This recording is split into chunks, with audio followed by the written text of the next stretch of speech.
Ayan, isang magandang araw po sa ating lahat. Nandito na naman ako, si Kagawa Jimmy. Ngayon ay pag-uusapan natin ang paano ba nabubuo ang budget ng barangay at paano ito ginagastos, no? O paano ba ina-allocate ang kabuang budget ng barangay, no? Para sa buong taon. Ang isa pang layunin ng video na ito ay bilang pagtugon sa inilabas na memorandum circular ng DILG, yung MC 2010-83, no? Inilabas ito noong 2010 pa, no?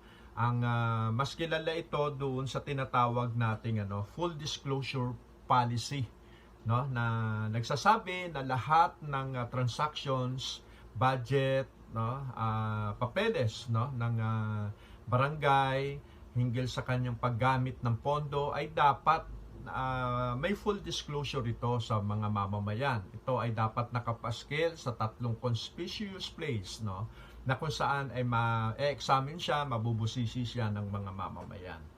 Okay? At na-amend ito noong 2011 at sinasabi na dapat ang mga transactions daw, ang mga budgetary transactions ay dapat naka-post, no, sa website, no, ng local government unit, no, sa online, no. So ito ko ngayon tumutupad ako doon sa kautusan ng DILG na dapat ipaalam sa mga taong bayan kung ano ang budget at ano ang mga pinagkakagastusan ng barangay. Now, unahin natin yung doon sa paano nga ba nabubuo ang budget. Ang budget ay nagsisimula doon sa mga first two sessions ng barangay sa pagbubukas ng taon, kunyari noong 2022, no, naaprubahan namin yung proposed budget ng February 3, no, sa ikalawa, I think pang session namin yan, no. Nagsisimula ito doon sa pagpo-propose ng kapitan kanyang mga priority projects, no, mga priority programs at nilalapatan niya ng budget, tapos at finally inaaprubahan niya ng barangay council na binubuo ng mga barangay kagawad. Okay? So, noong 2022, ang kabuuang budget, more or less, no, ang naaprubahan naming budget ay umaabot ng 55 million. So, pagkatapos niyan, tama yung mga programs, yung mga work programs, yung mga justifications, bakit ganun ang nilagay naming mga programs of projects and activities, no? Ngayon, lilitaw ngayon yung tinatawag nating annual investment plan. So, ito yung parang suma na, no, yung pagkakahanay-hanay, pagkakagrupo-grupo ng mga programa, tapos kung magkano yung budget kaakibat, no. So, naka-matrix form siya. Ayan, naka-display sa sa screen, no. Nilagay ko. Ngayon, dahil maliliit masyado yung sulat, no, 6 na pages pa naman ito, tapos pagkaliit ng mga sulat, ginawan ko siya ng parang matrix form, no. Pinalaki ko yung grupo ko siya as per program, as per activities, no, as per projects, no. At pinalaki ko yung sulat, at the same time tinapat ko din, no, nilagyan ko na rin ng budget ayon doon sa naaprobahang budget ng annual investment plan. So, unahin natin yung tinatawag nating maintenance and operating expenses. Ayan, nandiyan sa screen, no. Ang total niyan ay 7 million, close to 8 million. Sa totoo lang, hindi lang close to 8 million yan. More or less, nasa 10 million yan. Hindi ko na sinama sa sulat yung iba pang mga parang usual naman na, yung katulad ng kuryente, ng telepono, no? At iba pang mga regular na gastusin sa operation ng opisina. Ngayon, ang nilagay ko dito ay mga malalaki ang mga budget, no, para makita ninyo. So, nandyan makikita ay training expenses, 300,000, office supplies expenses, 840,000. Accountable forms expenses, ito yung mga binibili natin sa National Printing Office, ito yung mga official receipts. Okay? 150,000 ang ano niyan, budget. Other supplies and materials expenses. So meron ng office supplies, meron na namang other supplies and materials expenses, at napakalaki nito, 1.3 million ang pre-propose dyan, no? Ang fuel, oil, no? Ito yung mga gasolina, ang budget ay nilaan ng 2022, 1.5 million para doon sa napakarami nating tatlong sasakyan na gumagana na lang. Okay? At other professional service, ito yung dati may pinost na ako tungkol doon sa website development, no? 200,000. Repair and maintenance ng machinery and equipment, 600,000. Repair and maintenance ng transportation equipment, 400,000. Repair and maintenance ng other properties, plants and equipments. No, meron tayong mga ganyan pala, no? 400,000 ang pre-post diyan. Insurance expenses. Insurance ito ng ng mga vehicles natin, no? Napakarami nating vehicles. 30,000 yan. Ngayon, ma-check nyo naman yan sa doon, no? Sa kay Treasurer Weng, no? Hanapin nyo yung kung magkano yung mga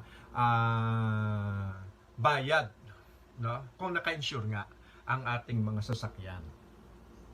Tapos may printing publication, no? Alam nyo naman, ako yung dyaryo ng Tumana na nilalabas tuwing may SOBA, ako yung writer, ako yung editor, ako yung copy reader, ako din yung nagpapa-imprenta.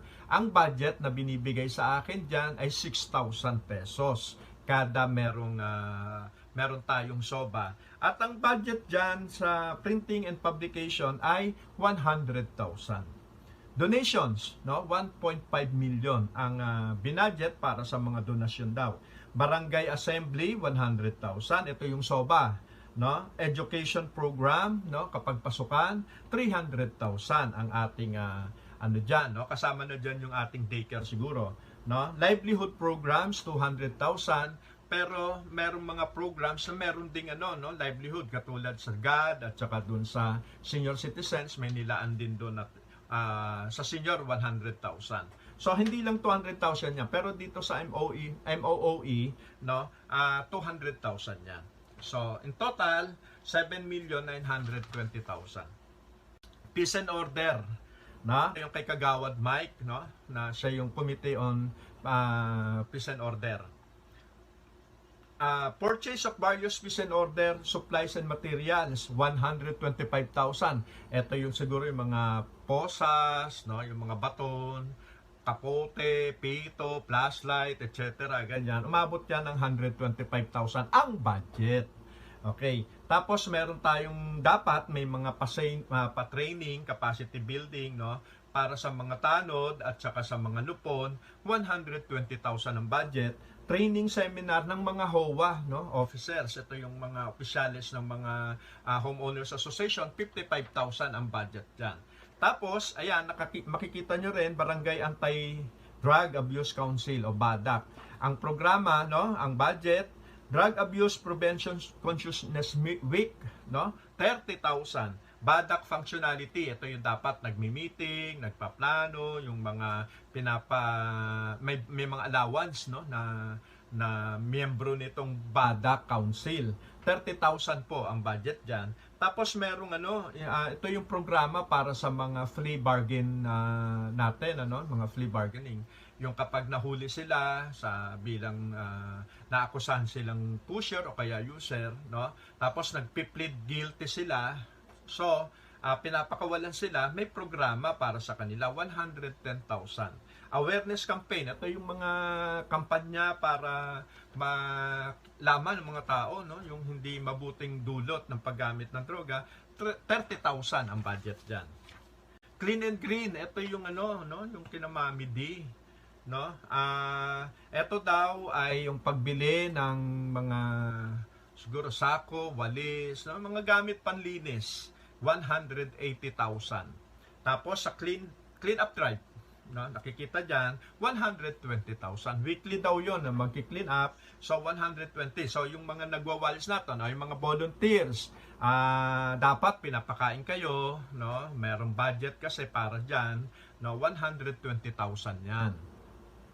Special activities, ito yung Barangay Tumana Foundation Day, no? Ito yung kapag piyesta, 150,000 ang budget diyan.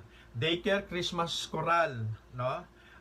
Yung contest ng mga daycares, no, para sa choral, ano yan, yung parang Christmas caroling caroling contest, no? 50,000 ang budget diyan. Employees Sports Fest, 140,000, no, yung sa mga sports fest ng mga empleyado. Tapos daycare summer class, no, yung summer class na nilunsad, 60,000 ang budget diyan. Okay? Information and Communication Technology Equipment. Ito, target noon 2022, dapat bibili ang barangay ng 8 sets ng computers at saka printers, no? May kapartner na printer. Ang budget diyan 500,000 para sa 8 computer at saka printer. Health and Nutrition, ito yung dati kasi nung unang upo ko bilang kagawad, nagtayo ako ng mga tinatawag kong Health Sentinels 2010 yan, 2011. Okay? Nag-train ako, no? Tinrain ko yung mga representative ng mga HOA na para maging parang BHW sila, no? Ang budget diyan ay 114 para sa 2022 budget, no? Tapos yung pagpapagana ng Barangay Nutrition Council, no? 17,000. Pabasa sa nutrisyon at cooking demo, 39,000. Fabrication of child ito yung paggawa ng yung sukatan ng height ng mga bata at saka yung pagbili ng timbangan nang naayon doon sa specification na nire-recommenda ng City Health Office at ng World Health Organization. Ang kabuuang budget dyan ay 31,000. Okay? Ngayon, pagdating naman doon sa Barangay Council for the Protection of Children, no? Ito ang focal person dito ay si Kagawad Emmy, no? At ang nilaan na budget diyan ay 1% ito ng 1% ito ng kabuuang budget ng barangay. Mandatory po ito. Children in conflict with law, no? At training and seminars on RA 7610. Ito tapos meron ding programa na sumbalilit, no? Pagsasayawin yung mga bata, no? At feeding program, 120,000 pesos ang budget diyan. At saka yung alternative learning system, 144,000 ang budget diyan. Okay? Sa senior citizens naman, ito committee ko to. Introduction, yung ground golf, no? Yung pagpapakilala ng ground golf sa mga matatanda at maging exercise nila, 78,000 yan para dun sa mga gamit na yung gamit ng parang golf. Okay? Identification ng mga maintenance drugs ng mga senior citizens natin. Top 3 na maintenance, tapos identification ng mga walang-wala talaga ng mga senior citizens para nabibigyan natin sila ng maintenance. 313,000 ang budget diyan. Establishing yung livelihood, ito yung sinasabi ko, 100,000 yan, yung parang pagtuturo at pagkakaroon ng negosyo ng mga matatanda, 100,000. Consolidating the senior citizens, yung mga meetings nila, kung mayroon silang team building, 66,000 pesos ang budget dyan. Okay. Ito naman yung sa Barangay Disaster Risk Reduction Management, no? Yung reorganization ng BDRRMC Committee, dapat ma-reorganize ito, no? 45,000 ang budget dyan. Tapos yung installation of additional sirens, kasi noon ang sinasabi natin, alarma natin doon sa may ibabaw ng tulay ay minsan hindi naririnig dito sa dulo, no? Kaya nagpasya na mag-budget ng 200,000 para makapaglagay uli ng additional na alarma sa kapag mayroong mga pagbaha or mga disasters na darating. Ngayon, meron din tayong tinatawag na Community Fire Risk Assessment. Ito yung mimitingin, seminar workshop yan ng mga homeowners associations para i-assess yung kani-kanilang lugar sa mga fire hazards at saka yung mga kung sakaling may sunog, ano ang mga pwedeng gawin o anong mga hakbangin. Ang budget dyan ay 200,000. Tapos yung kapag merong mga fire drill na nilulunsad ang city, magpa-participate ang barangay, 70,000 ang budget at saka yung simulation exercise ng flood drill at saka earthquake drill, 50,000 ang budget diyan.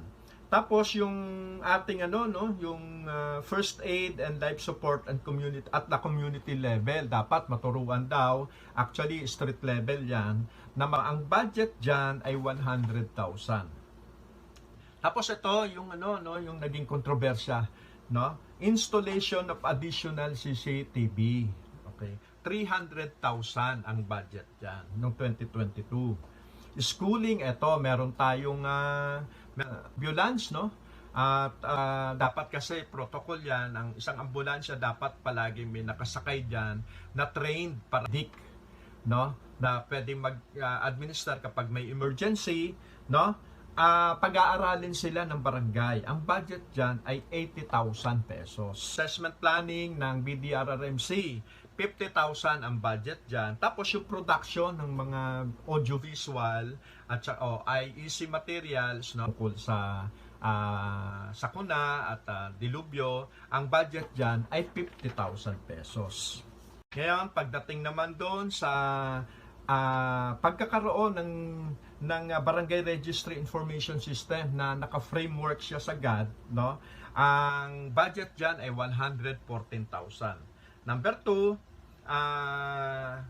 pag sinama mo pa yung establishment of Barangay Registry Information System, ito yung database ng barangay na dapat ay nasa website natin, 150,000 yan. So, plus yung website na una kong binanggit, 200,000 plus 150,000, so 350,000 in all na yan.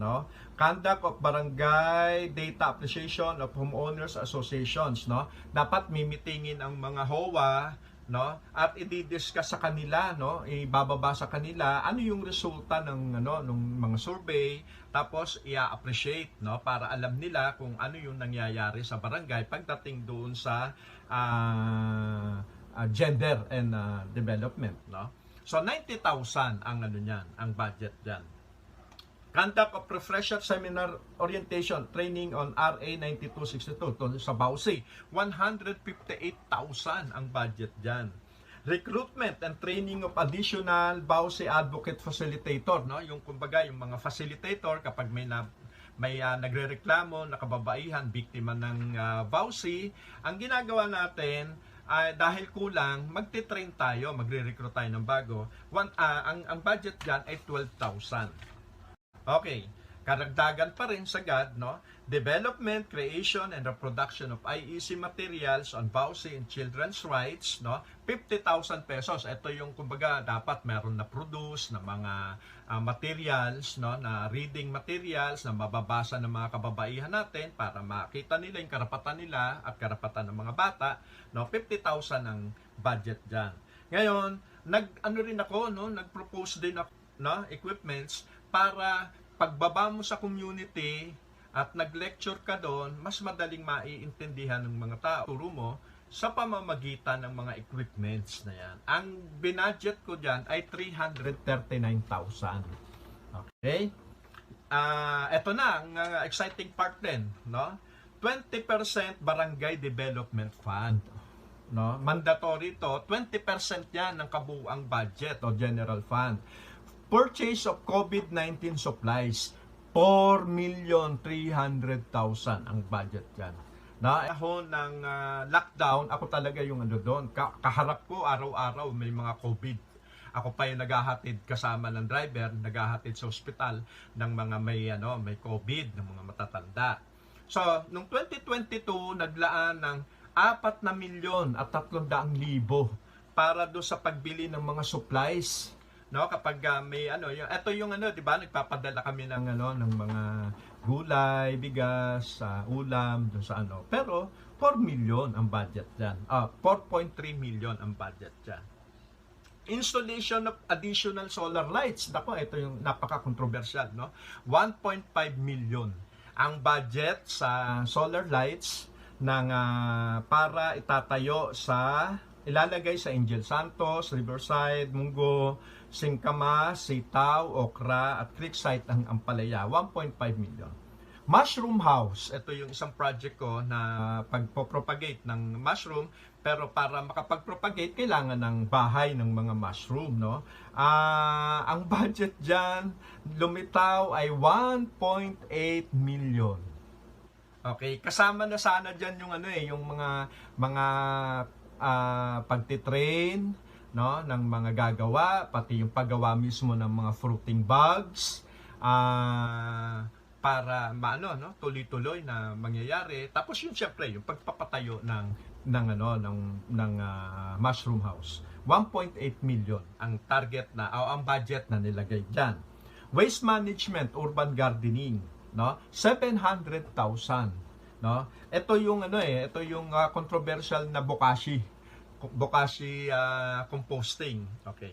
Tapos ito rin yung isa pang controversial, no? Construction of multipurpose to be used as training center. 1 million pesos ang budget diyan. Tapos yung rehabilitation of water system, 1 million ang budget diyan. Ito yung pagsasaayos ng mga hose, pagkakabit ng mga bagong mas matatabang tubo para hindi na mahina ang pressure, no? At pagsasaayos ng daloy ng tubig, no, yung serbisyo, no. 1 million ang nakalaan na budget diyan noong 2022. Ngayon, ito yung nilatag ko ngayon, no, ng mga ng pagkakagastusan ng barangay. Putulin ko na muna rito sa susunod na video, ang gagawin naman natin, iisa-isahin natin yung lahat ng sinabi ko, iisa-isahin natin kung nangyari nga ba yan, no? Kung yan ba ay naipatupad, no? At kung naipatupad yan, nasaan yan? Kung hindi naipatupad, yan ba ay natitirang pera? Ibig ba sabihin kung hindi napatupad, natirang pera yan o mananatiling pondo? Or yan ba ay lumitaw na nagastos na? Okay, abangan po natin sa ikatlong serye ng aking paglalahad ng impormasyon. Parang sabihin natin ito ay pag-uulat sa bayan. Okay? Hanggang sa muli, abangan po ninyo yung susunod na video ko. Maraming salamat po sa inyo lahat. Bye-bye!